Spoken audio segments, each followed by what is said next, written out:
नारे तकबीर, नारे रिसालत, मजहबे इस्लाम, इस्लाहे मुआशरा कॉन्फ्रेंस, मसलके आला हजरत, उलमाए अहले सुन्नत, दारुल उलूम फैजाने मुस्तफा। वो किसरा जो अपने को दुनिया का सबसे बड़ा ताकतवर इंसान समझता था, गुरूर का पुतला किसरा, ताकत का खुद को समझने वाला मुजस्समा किसरा, वो किसरा के जो फिरौनियत को भी पीछे छोड़ने की तैयारी में था। उसका महल अपनी आंखों से देखी, हमने अपनी आंखों से देखा, कसम पुरसी का आलम है। वो गिरता गिराता हुआ महल, वो जर्जर महल इस बात का ऐलान कर रहा है कि बड़े बड़े फिरौनों के बड़े बड़े महल नेस्त नाबूद हो गए, मगर इस्लाम की इमारत कल भी सलामत थी, आज भी सलामत है, ऐसे ही सलामत रहेगी। हाय हाय हाय, बेशक बेशक, सुभान अल्लाह। वो तो रब ने ही ऐलान फरमा दिया कि हमने नाजिल किया, हम हिफाजत करेंगे। वही इस्लाम का पासबान, वही मुहाफिज, और उसने कुरान की हिफाजत का जाहिरी इंतजाम कैसा फरमाया। जाहिरी इंतजाम, ये बच्चे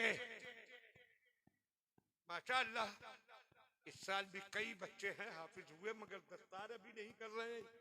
ये उसूल वाले लोग हैं कि जब पूरा सुना देंगे तब होगी दस्तार। क्या बात है, माशाअल्लाह माशाअल्लाह। ये बच्चे पूरा कुरान सीनों में महफूज कर लेते हैं, कुरान भी पढ़ा रहे हैं, अल्फाज याद करा रहे हैं, और ये मौलाना आफ्ताब साहब और दूसरे उलमा कुरान समझने की सलाहियत पैदा कराने के लिए दरसे निजामी की तालीम भी दे रहे हैं, सिखाया जा रहा है कुरान। आज दुनिया की किसी किताब को दुनिया की सारी ताकतें मिलकर खत्म कर दें, लिखी छपी बिल्कुल न छोड़े, वो किताब खत्म हो जाएगी। लेकिन दुनिया के बातिल परस्त तमाम के तमाम मिलकर माज़अल्लाह इकट्ठे होकर सारा कुरान जमा कर ले, हर घर में ढूंढ ले, हर मस्जिद में तलाश कर ले, हर मदरसे से ढूंढ कर ले आए, और सबको सब माज़अल्लाह खत्म कर दे, कागज के एक टुकड़ा भी लिखा हुआ न रहने दे, तब भी कुरान खत्म ना होगा।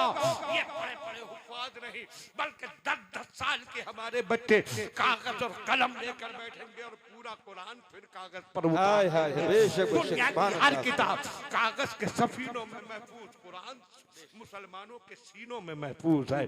तो ना कुरान मिटना है ना इस्लाम, मगर हमें तो रोना ये है कि जो इस्लाम के पासबान बनना चाहिए थे, जो कुरान के मुहाफिज बनना चाहिए थे, वो कुरान भी भूल गए, इस्लाम भी भूल गए। कोई इस्लाम फितना फसाद नहीं सिखाता। मौलाना यूनुस साहब ने बिल्कुल सही कहा कि इस्लाम तो रवादारी और सुलह पसंदी का सबक देता है, अमन और शांति का अलमबरदार है इस्लाम, फितरों को मिटाने वाला है इस्लाम, आतंकवाद की जड़ काटने वाला है इस्लाम। इस्लाम की शान तो ये है कि आप करने बैठे वुजू टूटी खुली छोड़ दी। हज़रत अल्लामा मुफ्ती सैयद कफील साहब किबला जो मरकज़ अहले सुन्नत दारुल मंज़िर इस्लाम के सदर मुफ्ती है, ये फरमाएंगे कि ये टूटी खुली छोड़ दी, बेजरूरत पानी बहा रहे हैं, बेजरूरत फजूल पानी बहाना जायज नहीं। उसने कहा हजरत वुजू में भी नहीं, इन्होंने कहा नहीं वुजू में भी फजूल पानी बहाना जायज नहीं, इसकी इजाजत नहीं।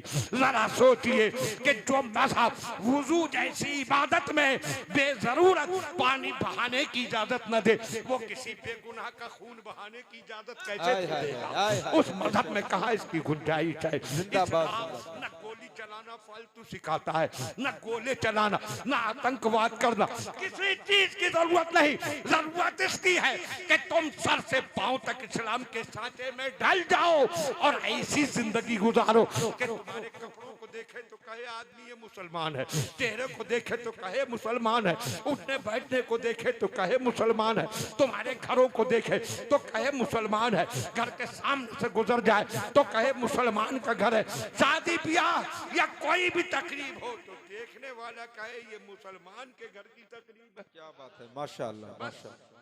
ये कर लो और किसी की जरूरत नहीं। मैं तो आखिर में बस इतना कहूंगा कि खड़े होकर आईने के सामने, पूरा आईना, बाल संवारने तो खड़े होते हो, चेहरा निखारने तो खड़े होते हो, कभी आईने के सामने खड़े होकर और खुद को देखकर अपने से सवाल करो, क्या मैं मुसलमान नजर आ रहा हूं? अगर सच्चाई से तुमने ये जायजा ले लिया तो इंशाअल्लाह तुम्हारी जिंदगी का नक्शा ही बदल जाएगा। और हजरात, बोलने को बहुत कुछ था, मगर हजरत अल्लामा मोहम्मद यूनुस साहब क़िबला बहुत किफायती वक्त के साथ प्रोग्राम चलाना चाहते हैं, इसलिए अपनी गुफ्तगू का यही कर रहा हूँ इख्तिताम, बस यही कहते हुए कि मुसलमानों, बस तुम सच्चे मुसलमान बन जाओ, बाकी किसी चीज की जरूरत नहीं, सच्चे मोमिन बनो। इंशाअल्लाह जब तक जिंदा रहोगे इज्जत मिलेगी, जब दुनिया से जाओगे तो इंशाअल्लाह जन्नत मिलेगी। मौला ताला अमल की तौफीक अता फरमाए। अस्तगफिरुल्लाह रब्बी व अतूबु इलैह व आखिरु दावाना अनिल हम्दुलिल्लाहि रब्बिल आलमीन। अस्सलाम।